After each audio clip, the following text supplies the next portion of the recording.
Bang, kalau mainline 20LB, leader pun 20LB boleh ke? Bagus soalan tu.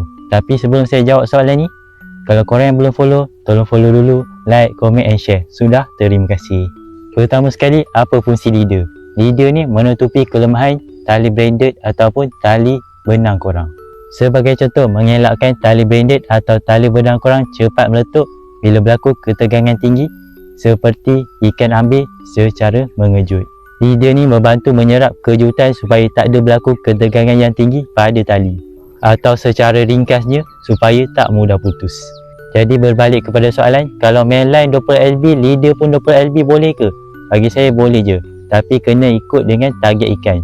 Sebagai contoh, kalau nak target ikan 1kg, nak pakai leader bawah 20LB pun okey. Dia tak okey bila kalau korang pakai mainline 20LB, leader pun 20LB, tapi set target paus biru, pakai set pancing teleskopik, saw gilang. Jadi sudah nak belajar? Sila komen.